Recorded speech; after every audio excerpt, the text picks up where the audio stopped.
and welcome to this week's edition of WION VOA co-production. I'm your host, Susan Tehrani, coming to you live from New York City. We begin with a key foreign policy move in Washington.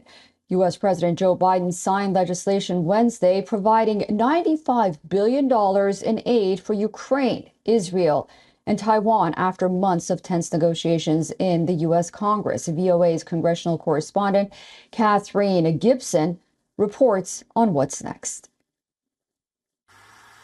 Urgently needed ammunition and supplies, soon on their way to Ukraine after months of waiting. U.S. President Joe Biden signing a bill Wednesday sending more than $60 billion in aid to Ukraine. This package is literally an investment, not only in Ukraine's security, but in Europe's security.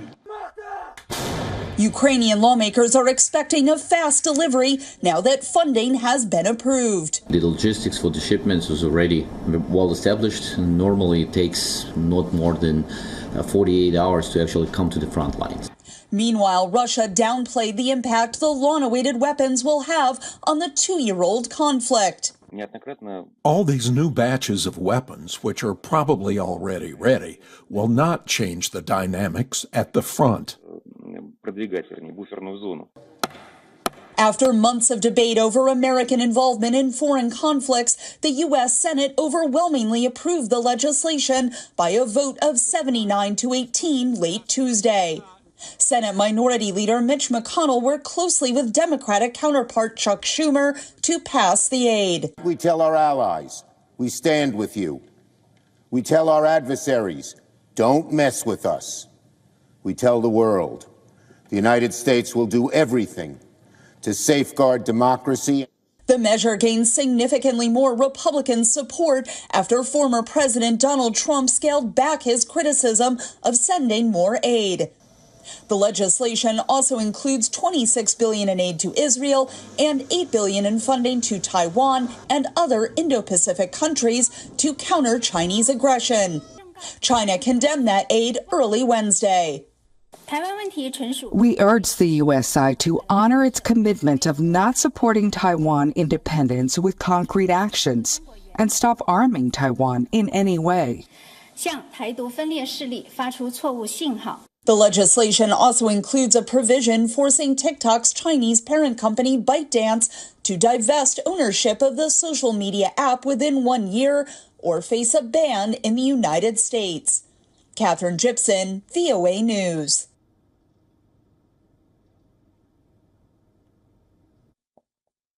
Joining us now with additional reporting is VOA correspondent Jessica Stone. She's live at the White House. Hi, Jessica. The U.S. Senate has been weighing this proposal to force the sale of TikTok for some time, but Congress rarely targets a single company with legislation. And TikTok is popular in the United States, to say the least. So what appears to have turned the tide here? Well, it's really this issue of misinformation, because about a third of Americans under the age of 30 do get their news from TikTok. And so what members of Congress on both sides of the have been looking at is research that shows that subjects sensitive to China are actually being censored on the platform. That includes Hong Kong protests, things like pro-Ukraine or pro-Israel points of view. They're not as present on that platform as compared to other platforms. And that's really pushed some of these members of Congress over the edge, because we do limit foreign ownership of TV stations and radio stations in the United States. And this is the comparison that's being made that literally is believed to be the main reason that people have come together around this issue, because, as you say, it is very unusual. Yeah, thanks for that. And Jessica, TikTok says that it will fight this law. What are the options there? And are there any potential buyers at this point? Well, two questions there, of course. We have seen Chinese companies go through American courts before. I can think of Sunny years ago in a matter of being divested in a transaction here in the United States. And not unlike that, we expect that TikTok will also go through the American courts and make the argument that they've made consistently, which is that forced divestment or forced sale of their company to an outside buyer amounts to a violation of their First Amendment rights. And the First Amendment right to free speech, and those of course, using the platform and the violation of their speech. And they do have allies in the form of the American Civil Liberties Union, who have also supported them in court on that position. As for potential buyers, we've seen reporting about former U.S. Treasury Secretary Steven Mnuchin, who has already said on the record last month that he wants to put together a group of buyers to purchase TikTok. Kevin O'Leary, who's probably better known to those of us in the United States, he's a Canadian entrepreneur. He's very popular on a show called Shark Tank here in the United States. He has intimated that he would be interested in purchasing this. The CEO of the video sharing website Rumble also considered to be part of the fray. And the Wall Street Journal has also reported that former CEO of gaming platform Activision Blizzard is also interested in making an offer. So quite a few people around the world interested, particularly here in the United States, at taking a look at seeing if they can make good on or take advantage of the situation and keep TikTok running.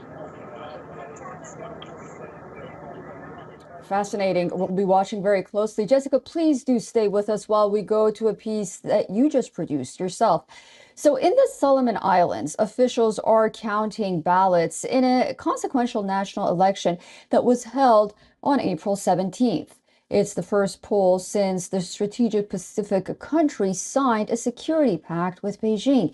And who wins may dictate whether Solomons continues to draw closer to China or Washington. VOA's Jessica Stone reports. Guadalcanal, Solomon Islands, where Allied forces seized the advantage from the Japanese in the Pacific during World War II. It's now the backdrop for another pivotal struggle for influence in the South Pacific. Strengthening relationship with China. This time between political parties who want closer ties to China. You want a better education? And those looking to engage with Western democracies. In the third most populous province of Makira, election observers saw long lines of voters. If you compare to the previous elections, the number of people turning out for vote is higher than for the previous elections. Voters say they want more access to health care, education, and women's health, but they recognize there are geopolitical implications for the region. Ever since we connected with China, they helped us a lot in the development. Yes, China supports us, but their support has strings attached to their projects. Already the vote count shows the pro-China Prime Minister Manasseh Sogavare has retained his parliamentary seat, but his Our Party failed to secure a clear majority, forcing it to form a coalition government. Just because Sogavare may not win the election doesn't mean that things will shift back away from China, because we simply don't know what other players within the system China is supporting. On a visit to the region over the weekend, Chinese Foreign Minister Wang Yi warned against making the South Pacific the focus of U.S.-China rivalry. Pacific Island countries are the home of the people of this region. They are not the backyard of any major country.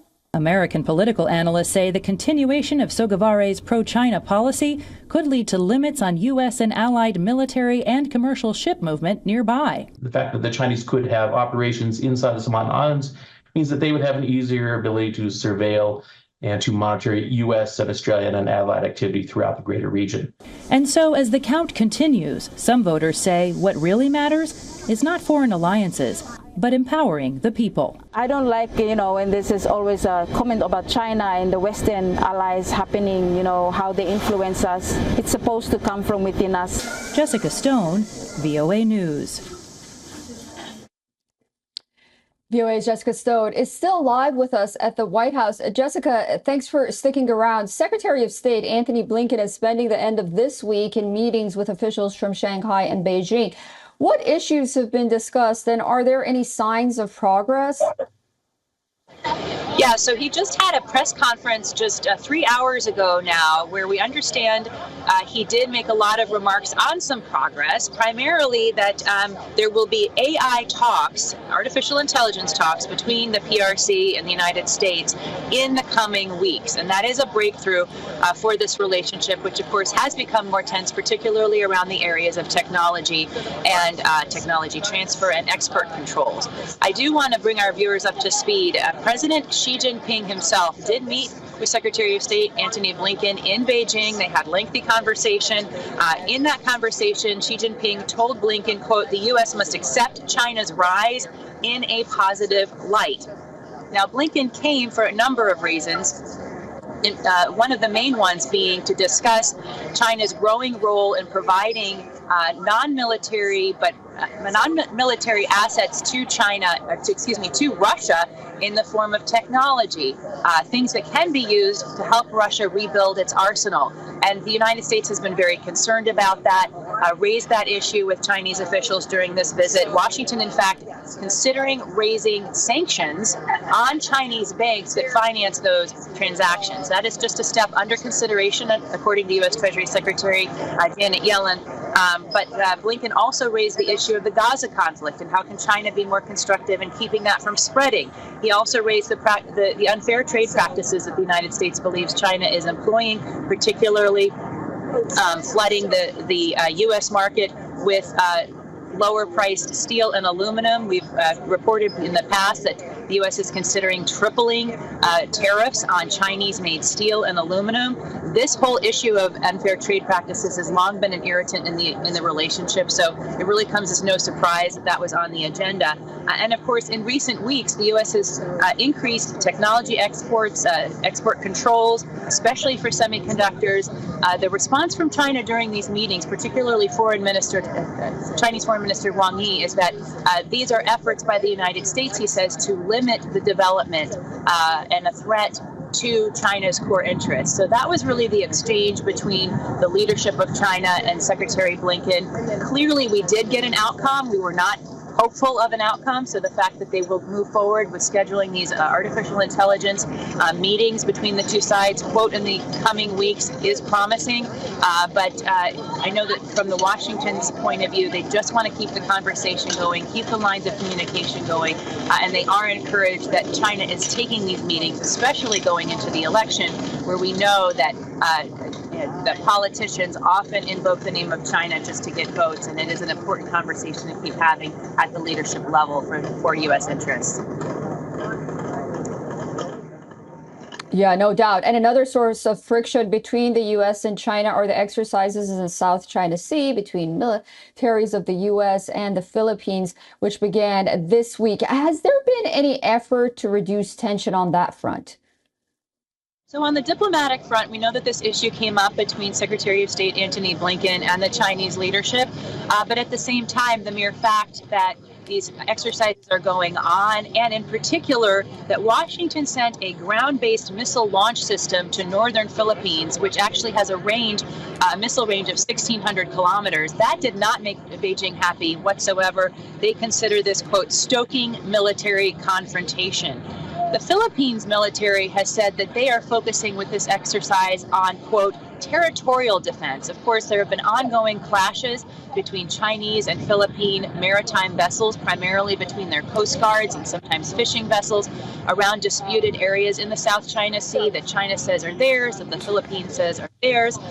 And the reality is that the U.S. has recently, during the Trilateral Summit here at the White House, President Biden said, look, if there is a threat to Philippine safety, the U.S. is treaty bound in a mutual defense treaty to come to Philippines' aid. And so the concern here is that it could spread into a wider conflict, certainly something that both the U.S. and China are trying to avoid.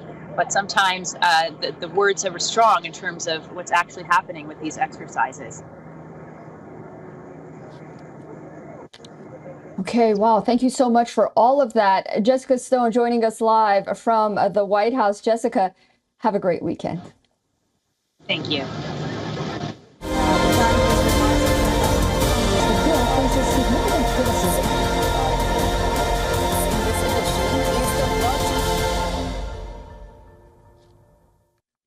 For all the latest news, download the WION app and subscribe to our YouTube channel.